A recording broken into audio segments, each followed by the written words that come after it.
I'm here with Rachel Littleton, community writer for The Plainsman, here to talk about some of the amendments that we're going to be voting on in this election. I know they can be long and complicated. They often get criticized for it too, and the language can be confusing for some people. So just want to get a breakdown of the first 6 amendments from you. So we have 892 amendments right now. We're about to add 14 more. Could you just start with Amendment 1? It deals with Auburn University Board of Trustees. So what could you explain the parts on this and what a yes or no vote means for each one? Yes, so like you said, Amendment 1 is about Auburn University Board of Trustees, and it's broken down into 2 parts. The first part would add 2 additional members to the board, increasing the number from 14 to 16. This will enhance diversity amongst the board. The second part would adjust the terms that the board members have, so no more than 3 members could expire from the board in 1 year. That way we don't have 9 members leaving at one time. Our board has to go through the state legislature when appointments are made to the board. So this would just help with that process, that way that no more than 3 members are leaving the board at one time. So a yes vote would increase the amount of members from 14 to 16, and it would adjust the terms that the members have, so no more than 3 could leave at one time. All right, and then Amendment 2, it deals with the Alabama State Parks Fund. I know we have Chewacla State Park right over here near us in Auburn. So how would a vote on this change the amendment? So Amendment 2 about the Alabama State Parks is broken down into 3 parts. A majority yes vote for Amendment 2 would prohibit the state legislature from taking revenue out of the State Parks Fund and moving it into the general fund. In the past, the state legislature has been able to take funds out of the state parks fund and move it into the general fund for other purposes. This would just keep the revenues generated by the state parks within their own state parks fund in order for maintenance, upkeep, and just the operations of the state parks. Moving on, the second part for Amendment 2 has to do with revenues surpassing $50 million. So basically, in 1 year, if revenues generated by the state parks exceeds $50 million, then there's a possibility that their fund could overflow into the general fund. Part 3 of Amendment 2, this would allow entities within state parks to be run by other people other than the Department of Conservation and Natural Resources. So right now they run private entities within the state parks, such as hotels, golf courses, restaurants, things like that. This would allow other people to come within the state parks and run those entities instead of having the department run those entities. All right, and then Amendment 3, kind of complicated because it deals with the counties in the state. Could you give us a breakdown of this amendment?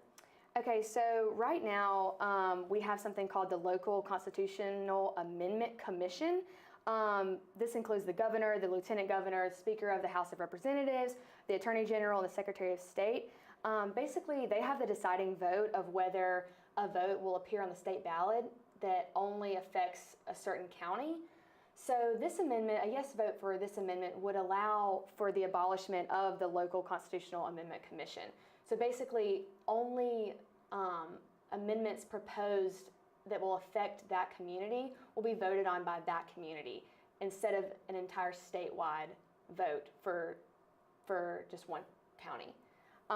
Basically, the legislature, you would need 3/5 of their vote in order for a vote to appear on the statewide ballot or just pertain to that local county that's going to be affected by the vote.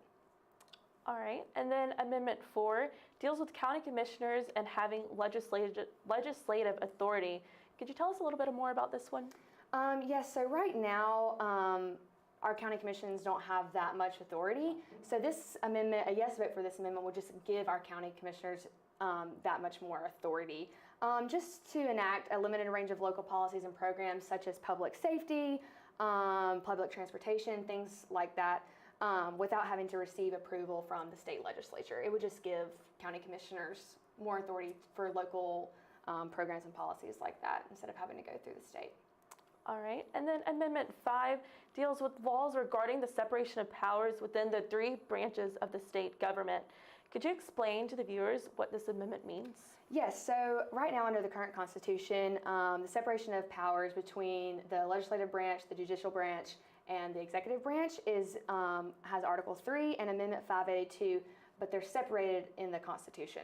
So basically, a yes vote for this amendment would just combine this article and this amendment into the same part of the Constitution. It does not change the substance of the law itself.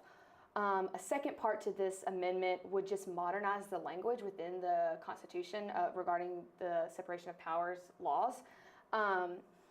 There's old language used in the Constitution, such as shall never, things like that. So it would just modernize the language. Like I said, it will not change the actual substance of the law. It will modernize the language, and it will just combine two parts into one part regarding the laws of the separation of powers between the branches of government. All right, and finally we have Amendment 6, which deals with the impeachment process. And I know Alabama politics, we've had to deal with this a little bit this past year. So could you explain what this amendment means? Yes, actually, this amendment came before the legislature almost 2 years ago, before the proposed impeachment of Governor Robert Bentley this year. This amendment is broken down into two parts, and it just has to do with the process of impeachment within our state. So right now, our Constitution does not specify the number of votes that are required to remove someone from office who's elected by impeachment. So a yes vote for Amendment 6 would require 2/3 of the Alabama Senate present to impeach an elected official. Additionally, a yes vote would also change the list of officials that are subject to impeachment. For example, the Secretary of Education would be removed from the list because that office is appointed by the governor and is not elected. Also, members of the State Board of Education would be added to the list since those are elected and not appointed. So a yes vote for Amendment 6 would just change the process of impeachment. It doesn't actually change the reason for impeachment. Regarding Governor Bentley's case, it's not going to say this is a reason why someone should be impeached. It's just going to change how many votes are required in order to remove someone by impeachment in an elected office.